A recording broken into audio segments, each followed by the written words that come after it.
కట్టాలంటే ఈ రాష్ట్రంలో అభిమానం ఉన్నటువంటి వ్యక్తులు, రాష్ట్ర అభిమానాన్ని అభివృద్ధి కోరుకున్న వ్యక్తులు అందరం కలిసి ఈ సైకో గాడికి సమాధి కట్టాలన్నదే నా లక్ష్యం. అందుకే జనసేన పార్టీ కానీ మనం కానీ అందరం కలిసి రాబోయే ఎన్నికల్లో సమరంలోకి వెళ్తున్నాం. దానికి మీరందరూ కూడా పూర్తి మద్దతు ఇవ్వాల్సినటువంటి అవసరం ఉంది. మీకు తెలుసు, నందమూరి తారక రామారావు గారు పార్టీ పెట్టి సుమారు 40 సంవత్సరాలు దాటిపోయింది. ఆ రోజు రామారావు గారు నాకు టికెట్ ఇచ్చారు 40 సంవత్సరాల క్రితం మన ప్రాంతానికి. ఆ రోజు నుంచి మా తాతగారు ఎమ్మెల్యేగా ఉన్నప్పటి నుంచి కూడా మీరందరూ కలిసి కష్టాల్లోని సుఖాల్లోని నా కుటుంబానికి అండగా ఉన్న వ్యక్తులు మీరందరూ కలిసి నన్ను ఆదుకున్నారు. అటువంటి మీ అందరికీ కూడా మనస్ఫూర్తిగా నా నమస్కారాలు తెలియజేస్తున్నానండి. సోదరులారా, టైం లేదు కాబట్టి కొద్దిపాటి మాట్లాడతాను, పెద్దలు మాట్లాడాలి. మీ అందరికీ తెలుసు, ఈవేళ జగన్మోహన్ రెడ్డి ఎలక్షన్లో ఎన్నో మాయ మాటలు చెప్పాడు. అనేకమైన వాగ్దానాలు చేశాడు. మన ప్రజలు నమ్మారు, అది వాస్తవం. నువ్వు బయటికి వెళ్తావా మాట్లాడుకుంటా? అంచేత మీ అందరినీ కోరేది ఏంటంటే ఒకసారి అందరూ ఆలోచించాలి. మా భవిష్యత్తు కోసం కాదు, ఈ రాష్ట్ర భవిష్యత్తు కోసం, మన పిల్లల భవిష్యత్తు కోసం మనందరం కూడా ఆలోచన చేయవలసిన అవసరం ఉందని చెప్పి ఈ సందర్భంలో మనం చేస్తున్నాను. సార్, మీరు ఒకటి మనం చేస్తాను లోకేష్ గారికి, ఇక్కడున్న పెద్దలకి. మొన్న భీమునిపట్నం సభలో నేను ఇచ్చిన వాగ్దానాలన్నీ పూర్తి చేశా అంటాడు సైకోగాడు. 98 ఎంతో చెప్పేస్తాడు ఊరికి ఇష్టం వచ్చినట్టు. నేను ఇవాళ నర్సీపట్నం సభ ద్వారా అడుగుతున్నాను, జగన్మోహన్ రెడ్డి నువ్వు ఎన్ని శాతం పూర్తి చేసావో చెప్పుదే వినడానికి ప్రజలు సిద్ధంగా లేరు. మెజార్టీ ఎంపీలు ఇవ్వండి, కేంద్రం మెడలో ఉంచి ఏం తీసుకొస్తానండి? ప్రత్యేక హోదా తీసుకొస్తానండి. తెచ్చాడండి నా కొడుకు. మరి ఏంటంటే వాగ్దానం నెరవేర్చాడా? రెండోది, మీకు తెలుసు, రైల్వే జోన్ తెస్తా అన్నాడు, తెచ్చాడండి. మరి వాగ్దానం నెరవేర్చాడా? అధికారంలోకి వస్తే అమరావతి రాజధాని కడతా అన్నాడు, కట్టాడా? మరి ఎందుకురా నీకు ఓటేయాలా జగన్మోహన్ రెడ్డి? ఒకసారి మీరు అందరూ కూడా అర్థం చేసుకోవాల్సిన అవసరం ఉందని చెప్పి మనం చేస్తున్నాను. మన రైతులకు పనికొచ్చే పోలవరం ప్రాజెక్ట్ ఆ రోజు చంద్రబాబు నాయుడు గారు 72% పూర్తి చేస్తే ఈ నా కొడుకులు వచ్చి 2% కూడా పూర్తి చేయలేదు. ఇరిగేషన్ మినిస్టర్ ఉన్నాడు అంబటి రాంబాబు, ఆంబోతు రాంబాబు, అంబటి రాంబాబు కదా, ఆంబోతు రాంబాబు. పోలవరం ఏం చేసావంటే ఎక్కడుందో పోలవరం అడుగుతున్నాడు మినిస్టరు. సిగ్గుపడాలి కదండి మనం. ఒకసారి ఆలోచన చేయండి. ఉద్యోగస్తులండి, మాస్టర్లు, ఉద్యోగస్తులందరూ కూడా మన ఎలక్షన్లో 2 చేతులతోటి జగన్మోహన్ రెడ్డి ఓటేశారు. మొత్తం తీరిపోయింది వాళ్ళకి. ఇవాళ అదే మాస్టర్లు అన్నారు మాకు సిపిఎస్ వద్దన్నాడు, చేస్తా అన్నాడు, మమ్మల్ని మోసం చేశాడు, నా కొడుకుని ఇంటికి పంపించాలని చెప్పి అదే మాస్టర్ ఉద్యోగస్తులు మాట్లాడుతూ ఉంటే మరి అన్నీ పూర్తి చేశాను ఎలా చెప్తున్నాను జగన్మోహన్ రెడ్డి అని చెప్పి మీ అందరికీ మనం చేస్తున్నాను. ప్రతి నెల జనవరిలో పిల్లలకి మనం ఉద్యోగాలు ఇస్తాను ఇచ్చాడండి. మరి ఇవ్వనప్పుడు మీ పిల్లలంతా ఎందుకు ఓటు వేయాలి జగన్ రెడ్డి గారికి? ఒకసారి అర్థం చేసుకోమని అడుగుతున్నాను ఈవేళ. అంతేకాకుండా ప్రతి సంవత్సరం 6,500 మంది కానిస్టేబుల్ పోస్టులకు ఇస్తాడు. బాబు పోలీసులు చూడండి అయ్యా, ఇప్పటికైనా కళ్ళు తెరవండి అయ్యా. ఆ కేటిగాడికి దొంగోడికి సేవ చేస్తారంటయ్యా, ప్రజలకు సేవ చేయండి అయ్యా అని చెప్పి ఈ పోలీసులు కూడా నేను అడుగుతున్నాను అని చెప్పి సందర్భంలో మనం చేస్తాను. అమ్మా, ముఖ్యంగా ఆడవాళ్ళు చెప్తానమ్మా, చంద్రబాబు ఎన్టీ రామారావు గారి టైంలో పెన్షన్ ఇచ్చాం. చంద్రబాబు నాయుడు గారు వచ్చి దాన్ని పెంచారు. రాజశేఖర గారు వచ్చి కూడా 250 రూపాయలు పెంచారు. చంద్రబాబు నాయుడు పెంచుకుంటూ 2,000 చేశాడు. మన ఎలక్షన్ ముందు అన్నాం, మేము గెలిస్తే 3,000 ఇస్తా అన్నాం. ఆడన్నాడు దొంగోడు, ఏమన్నాడు? నేను 3,000 ఇస్తా అన్నాడు. మీరు మా మాట నమ్మలేదు, దొంగోడు మాట నమ్మారు. 3,000 ఎప్పుడు ఇచ్చాడమ్మా? మొన్న జనవరికి ఇచ్చాడు. మొన్న జనవరికి మొదటి నుంచి ఇచ్చాడమ్మా. మొదటి నుంచి ఇవ్వలే. ఇక్కడే మీకు మమ్మల్ని మోసం చేశాడు. ఎలా చేశాడంటే మొదటి నెల మొదటి సంవత్సరం 250 పెంచాడు, రెండో సంవత్సరం 250 పెంచాడు, 2 సంవత్సరం పెంచలేదు, మూడో సంవత్సరం 250 పెంచాడు, 4వ సంవత్సరం 250 పెంచాడు, 5వ సంవత్సరం కూడా మొన్న జనవరి నెలలో పండగ నెలలో పెంచాడు. దీనివల్ల మీ అందరికీ ఎంత బొక్క పడిందో తెలుసా మీకు? ఇప్పుడు ఆలోచించారా సోదరులారా? ప్రెస్ వారు కానీ ఇలా చేయడం వల్ల ఒక్కొక్కడికి 27,250 రూపాయలు బొక్క పెట్టాడు. ఏ జగన్ రెడ్డి? ముసలి వాళ్ళని ఆడవాళ్ళు మోసం చేస్తారు. నా కొడకల్లారు సిగ్గన్నారు వాళ్ళ మీరు. అటువంటి సిగ్గులేని వాడికి మనం ఓటేస్తామమ్మా? ఒకసారి అర్థం చేసుకోమని చెప్పి అడుగుతున్నాను. ఇవాళ తల్లిని చెల్లిని తప్పించినవాడు మీ ఆడవాళ్ళని బాగు చేస్తాడమ్మా? బాగు చేస్తాడా? ఇంకా మీరు నమ్ముతున్నారా? ఒకసారి అర్థం చేసుకోమని చెప్పి మీ అందరినీ అడుగుతానమ్మా. మద్యపాన నిషేధం అమ్మా ఏమన్నాడమ్మా? వచ్చిన వెంటనే అమ్మలారా 2-3 నెలల్లోనే తీసేస్తా అన్నాడు. ఆ రోజా ఏమందమ్మా? మద్యపానం తీయకపోతే మీ దగ్గర ఓటుకే రానుంది. మరి వేల వరకు తీయలేదు కదా, ఓటు అడుగుతారా వీళ్ళు? ఓటు అడిగే ధైర్యం ఉందమ్మా వీళ్ళకి?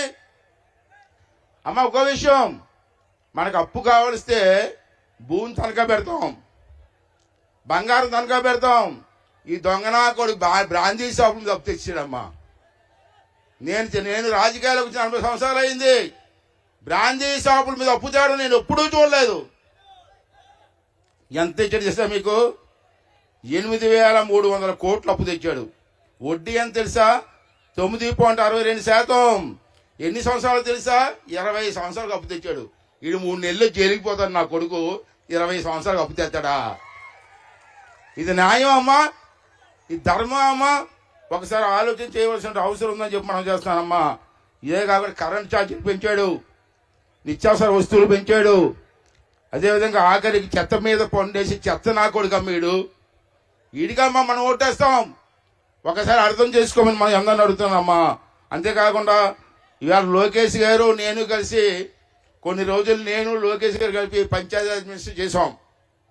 నా తర్వాత వారు చేశారు. ఇద్దరం కలిసి పల్లెటూరులోని అన్ని ప్రాంతాల్లో కూడా 25,000 కిలోమీటర్ సిమెంట్ రోడ్ వేసాం. దమ్ముంటే రారా చెప్తాం మేము, దమ్ముంటే రా చూపిస్తాం.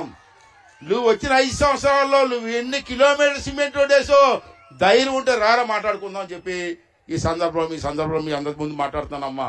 ఒకసారి అర్థం చేసుకొని మన పిల్లల భవిష్యత్తుని కాపాడమని చెప్పి ఈ సందర్భంలో మీ అందరికీ మనం చేస్తానమ్మా. అంతేకాకుండా సార్ ఈ ప్రాంతానికి వచ్చినప్పటికీ ఇక్కడ మాకు షుగర్ ఫ్యాక్టరీలు ఉండేది సార్. తాండవ, ఏటికొప్పాక, అనకాపల్లి, చోడవరం. వీడు ఎలక్షన్ ముందు ఏమన్నాడంటే అన్ని షుగర్ ఫ్యాక్టరీలు కూడా బ్రహ్మాండంగా బాగు చేస్తారని చెప్పి 3 ఫ్యాక్టరీలు మూసేశాడు, అమ్మేశాడు. బాగు చేయకపోయింది కాదు, అమ్మేశాడండి నా కొడుకులు. Tandava sugar factory, Etikoppaka sugar factory, Anakapalli sugar factory. ఇవాళ చెరుకు పండించే రైతులు ఏమైపోవాలా? రైతే నా ప్రాణం అన్నావు కదరా ఆ రోజుని. ఈవేళ షుగర్ ఫ్యాక్టరీలు ఎందుకు అమ్మిస్తారా? అలాంటి సమాధానం చెప్పవాలి. చెప్పకుండా మా ప్రాంతంలో ఓటు అడిగి హక్కు నీకు ఎవడిచ్చారా అని చెప్పి ఈ సందర్భంలో మీ అందరికీ మనం చేస్తానమ్మా. అలాగే వరి పండించే రైతులు సార్ పండించిన వెంటనే గిట్టుబాటు ధర ఇస్తా అన్నాడు, వెంటనే డబ్బులు ఇస్తానన్నాడు. గిట్టుబాటు ధర లేదు, ఇప్పుడు వచ్చి డబ్బులు కూడా ఇవ్వలేదు.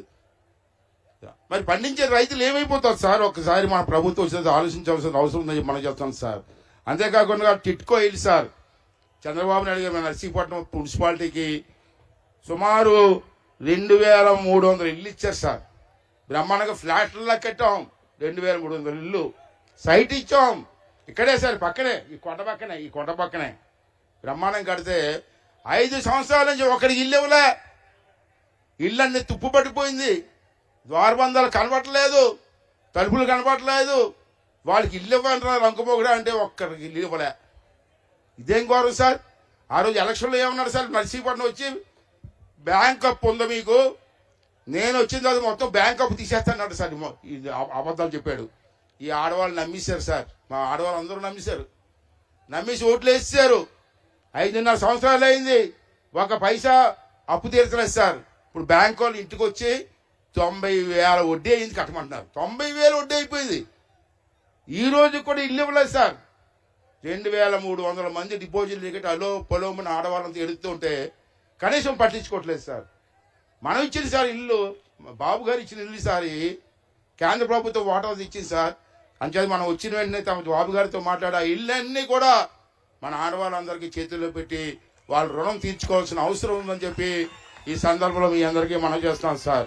అంతేకాదు సార్, ఇవాళ చూశారు పశువుల ఆసుపత్రుల్లో కూడా మందులు లేవు సార్. మన టైంలో పశువుల ఆసుపత్రులు మందులు ఇచ్చాం, డాక్టర్లు పెట్టాం, పచ్చగడ్డి కేజీలు లెక్కన పచ్చగడ్డి కూడా తక్కువ రేటుకి ఇచ్చాం. ఇవాళ డాక్టర్లు లేరు, మందులు లేదు, పచ్చగడ్డి లేదు. పశువులు చచ్చిపోతుంటే ఎక్కడికి వెళ్ళాలో రైతులు అల్లాడిపోతున్నారు సార్. అంతేకాకుండా 53,000 ఎకరాల్లో సాగు అవుతుంది సార్. తాండవ రిజర్వాయర్ పక్కనే ఉంది సార్. తాండవ రిజర్వాయర్ పెద్ద రిజర్వాయర్, ఎప్పుడో పెద్దలు కట్టారు. మొన్న ఆ రిజర్వాయర్ గేటు బొక్క పడిపోయింది. ఇంత బొక్క, ఆ బొక్క కప్పడానికి 7 లక్షలు అవుతుందండి. కప్పలేదండి, కట్టలే. 7 లక్షల రూపాయలు ఇవ్వలేదంటే దౌర్భాగ్యుడు నర్సీపట్నం ఎమ్మెల్యే. ఇడా మనకి ఎమ్మెల్యే నడుతాను నేను. ఆఫ్టర్ ఆల్ 7 లక్షలు ఒక గవర్నమెంట్ ఇవ్వకపోతే జేబులో ఖర్చు పెట్టుకెళ్ళాడా? ఇవ్వలేదండి. మన వర్షాకాలంలో వచ్చి నీరంతా బొక్కలోంచి పోయింది, వ్యవసాయానికి నీరు లేదు, ఈ వ్యవసాయం అంతా చెడిపోయింది. 8,000 కోట్లు. అటువంటి ఎమ్మెల్యేలు మన ఎమ్మెల్యేలు, అటువంటి ప్రభుత్వానికి మనం ఓటేస్తాం. ఒకసారి అర్థం చేసుకోవాల్సిన అవసరం ఉందని మనం చేస్తాం సార్. అంతేకాకుండా సార్, ఇక్కడ ఏలేరు కాలువ ఉంది సార్. ఇలా ఏలేరు కాలువ ఆ పక్క నుంచే బాబు ఉండు ఇంపార్టెంట్ ఇష్యూ డైవర్ట్ చేస్తాం. పక్క నుంచి ఏలేరు కాలువ పక్క నుంచి మన పోలవరం కాలువ వెళ్తుంది సార్. ఇంకా పూర్తి అవ్వలేదు. తాండవ రిజర్వాయర్లోకి పోలవరం కాలువ నుంచి లిఫ్ట్ ఇరిగేషన్ పెట్టాలని చెప్పి అప్పుడు నేను మంత్రిగా ఉన్నప్పుడు ప్లాన్ చేశాను సార్. కానీ ఈ లోపల ప్రభుత్వం పడిపోయింది. ఈడేం చేశాడు, మా ఎమ్మెల్యే వచ్చిన తర్వాత నేను కడేస్తానని చెప్పి ఏలేరు కాలం మీద సుమారు ఎంతండి 470 కోట్లతో కడేస్తానని చెప్పి ముఖ్యమంత్రి గారిని హెలికాప్టర్లో తీసుకొచ్చేసాడు. హెలికాప్టర్లో తీసుకొచ్చేసాడు. వచ్చేసి నర్సీపట్నం పక్కనే శంకుస్థాపన చేశాడు సార్. ఇప్పుడు వచ్చి డబ్బులు లేవు, కాడ 1 రూపాయి పని అవ్వలేదు అని చెప్పి ఒకసారి మాట్లాడితే సిగ్గులేని నా కొడుకు దానికి సమాధానం కూడా చెప్పలేకపోతున్నారు సార్. ఎందుకు సార్ శంకుస్థాపన చేయాలా? పక్కన మెడికల్ కాలేజీ పెడతానని చెప్పి మెడికల్ కాలేజీ శంకుస్థాపన చేశారు సార్. కేంద్ర ప్రభుత్వం జీవో ఇవ్వలేదు సార్. కేంద్ర ప్రభుత్వం జీవో ఇవ్వలేదు సార్. ఆ దిక్కుమాల ముఖ్యమంత్రి గారు ఆడికి బుద్ధి ఉండాలి కదండి. జీవో లేకుండా శంకుస్థాపన చేస్తారు నా కొడుకులు. ప్రజలు మోసం చేయడం కాదు, శంకుస్థాపన చేశాడు సార్. అది పునాదులు తీసి ఆపేశారండి. మొన్న కాంట్రాక్ట్ని ఫోన్ చేసి ఎవరా కట్టలేదంటే కట్టిన దానికి బిల్లులు ఇవ్వలేదు, నీకు కట్ట అన్నాడండి. ఇదని ప్రభుత్వం. ఒకసారి అర్థం చేసుకోవాల్సిన అవసరం ఉందని చెప్పి ఈ సందర్భంలో మీ అందరికీ మనం చేస్తున్నాం సార్. ఇంకో ముఖ్యమైన విషయం సార్, రాసుకోండి సార్ మీరు. ఈ తాండవ పైన పాడేరు దగ్గర ఒక ఎలక్ట్రికల్ ప్రాజెక్ట్ శాంక్షన్ చేశాడు. ఎలక్ట్రికల్ ప్రాజెక్ట్ పాడేరు దగ్గర. ఆ నీళ్ళు ఎక్కడి నుంచి వస్తుంది? ప్రాజెక్ట్ నుంచి తాండవాకు వస్తుంది. అక్కడ ప్రాజెక్ట్ శాంక్షన్ చేశాడు జగన్మోహన్ రెడ్డి. ఎవరు ఆ ప్రాజెక్ట్ సార్? షిరిడి సాయి విద్యుత్ ప్రాజెక్ట్ సార్. కడప జిల్లా రెడ్డి ఆయనకి ఇచ్చాడు సార్. ఆ ప్రాజెక్ట్ కడితే కొండమీ నుంచి వచ్చి నీరు తాండవాకి రాదు, అక్కడ ఆగిపోద్ది. మరి తాండవాకి నీరు రాకపోతే ఈ 53,000 ఎకరాలు పండించే రైతులు ఏమైపోతారని చెప్పి ఒకసారి అడుగుతున్నాను సార్ నేను. అంచేత మనం వచ్చినన్నే ఈ షిరిడి సాయి ప్రాజెక్ట్, ఎవరైనా షిరిడి సాయి ప్రాజెక్ట్ ఉందో ఆ రెడ్డి గారి ప్రాజెక్టుని క్యాన్సిల్ చేయాలా, ఈ రైతులందరినీ ఆదుకోవాలని చెప్పి ఈ సందర్భంలో మీ అందరికీ కూడా సందర్భంలో మనం చేస్తున్నామని చెప్పి ఈ సందర్భం చేస్తున్నారు. అలాగే బీసీల గురించి, ఎస్సీల గురించి మీకు తెలుసు సార్. రెండో సార్, గోపాల మిత్ర అని చెప్పి పూర్వం మీకు తెలుసు. వీళ్ళందరూ కూడా మన పశువుల కోసం ఎంతో ఆరాటపడేవారు. సరే తెలుగుదేశం పార్టీ వచ్చి పొట్టిందా పెట్టాం, ఇంటి వద్దనే పశువులకి అన్ని ఆరోగ్య అన్ని అందించేవాళ్ళమి. గోపాల మిత్ర ద్వారా సంకరజాతి పశు ఉత్పత్తి జరిగేది, ఎన్నో లాభాలు ఉండేది సార్. దాన్ని కూడా నిర్లక్ష్యం చేసి పశు వైద్యం గ్రామీణ ప్రాంతాలకు వెళ్లకుండా చేస్తారు సార్. వాళ్ళందరూ మొన్న నన్ను కలిసి ఈ రికమెండేషన్ మీకు ఇవ్వాలని వచ్చారు సార్. కానీ మీకు టైం లేదు కాబట్టి వారు ఇచ్చిన రికమెండేషన్ నా ద్వారా మీకు ఇస్తున్నాం సార్. సార్ టైం లేదు, ఇంకా మాట్లాడాలని ఉంది కానీ టైం లేదు. ఈవేళ ఇవన్నీ కొన్ని విషయాలు మీకు దృష్టిలో పెట్టాను సార్ ఈవేళ. అలాగే నర్సీపట్నం మున్సిపాలిటీ ఎప్పటి నుంచి పురాతన నుంచి ఉన్నటువంటి అల్లూరి సీతారామరాజు గారిని అడయాడిన ప్రాంతం మీరు ప్రత్యేకమైనటువంటి దృష్టి పెట్టి రాబోయే ప్రభుత్వం మందే సార్. ఎవడో కూడా ఆపలేడు. ఇది తథ్యం. వదలరా. కొంతమంది వాలంటీర్ల ద్వారా ఏదో బెదిరిస్తున్నారని తెలిసింది. బెదిరవలసిన పని లేదు. నా మీద 17 కేసులు పెట్టాడు. ఏం పీకాడండి? ఏం పీకాడు? మాట్లాడితే కేసు పెడతాడా? ఎవడెవరు నా మీద కేసు పెట్టడానికి? నువ్వు ఎన్ని తప్పులు చేస్తే ఆ తప్పులు తప్పు అని చెప్తాను. భయపడే ప్రసక్తి లేదు. మాకు రాజకీయ జీవితాన్ని ఇచ్చింది నందమూరి తారక రామారావు. ఈ నరాల్లో రామారావు గారి తాలూకు పౌసు నిండుంది. మాకు భయం పడే ప్రసక్తి లేదు. మీ అందరికీ మనం చేస్తాను. నేను బ్రతికుండగా మీ మీద ఏగవాళ్ళు నేను ఒప్పుకోను. ఎవడైనా నాయకులు మిమ్మల్ని బెదిరించినా, మొన్న ఎవడో అంటున్నాడట, మీరు కానీ కాంగ్రెస్ వైసీపీ పార్టీ ఓటైపోతే మీ తాలూకు పథకాలు పోతాయని. ఎవడరా నువ్వు ఇచ్చిదారు పథకాలు? నా కొడకల్లారా, రేపు ఇంటికి జైలుకి పోతారా మీరు? మేమిస్తారా పథకాలు అని చెప్పి ధైర్యంగా చెప్పండి. మీ అండగా నేనుంటాను, మీకు తోడుగా నేనుంటాను. నా తోడుగా లోకేష్ గారు ఉంటారు. ఇంకెవరుగా మనకి ఏం కావాలి మనకి? అంచేత మీరందరూ కలిసి రాబోయే ఎన్నికల్లో మన కోసం కాదు, మన భవిష్యత్తు కోసం కాదు, మా భవిష్యత్తు కోసం కాదు, ఈ రాష్ట్ర భవిష్యత్తు కోసం, మన పిల్లల భవిష్యత్తు కోసం మీరందరూ కూడా కష్టపడి తెలుగుదేశం పార్టీకి ఓటు వేయాలని చెప్పి మీ అందరినీ కూడా మనస్ఫూర్తిగా ప్రార్థిస్తున్నానండి. ఏమమ్మా, మనకి డబ్బులు ఇవ్వడానికి ఆడితే డబ్బులు లేవట. మనం ఆడుకుందాం రా అంటాడు. ఆడుకుందాం రా, చూసారా పోస్టులో? ఆడుకుందాం రా అంటాడు. రోజు ఒక బ్యాటు, ఈడొక బ్యాటు తెగాడేస్తున్నారండి. మనం చూశారు కబడ్డీ ఆడుతుంది రోజా. నేను టీవీలో చూశాను. ఎవరమ్మా అని చూశాను. రోజా ఎలాగాడుతుంది సార్? బలిసిన అడుగు పంది కబడ్డీ ఆడుతా కూడా, బలిసిన అడుగు పంది కబడ్డీ ఆడినట్టుంది. ఇదేంటండి నాకు అర్థం కాదు. దానికోసం 800 కోట్లు ఖర్చట. 800 కోట్లు ఖర్చట. మనకి ఇవ్వడానికి డబ్బుల్లో, కరెంటు బిల్లు కట్టడానికి డబ్బుల్లో వీడికి మాత్రం 800 కోట్లు ఆటలాడతాడట. చూసారు సిద్ధం? చూసారు ఫస్ట్లో రోడ్లు పెట్టాడు. దేనికి సిద్ధం? మంచి మాట చెప్పాడు, కరెక్ట్ చెప్పాడండి. నేను జైలుకి పోవడానికి సిద్ధం అంటున్నాడు. సిద్ధం అంటే అది మీరు ఏదో అనుకుంటున్నారు. సిద్ధం మీరు ఏదో అనుకుంటున్నారు. నేను జైలుకి పోవడానికి సిద్ధం అంటున్నాడు. అది ప్రచారం చేసుకోవడానికి 100 కోట్లు ఖర్చు పెట్టండి. 100 కోట్లు. నా కొడుకు 6 కిలోమీటర్లు వెళ్ళాలంటే హెలికాప్టర్ కావాలి. జనాలు వెళ్ళాడు. ఇటువంటి సైకో గాడిని, రాక్షసి నా కొడుకుల్ని రాజకీయ సమాధి చెయ్యాలని చెప్పి మరొకసారి మీ అందరి మనస్ఫూర్తిగా కోరుకుంటూ, మరి వేళ ఎంతో ఎండగా చూశాను నేను.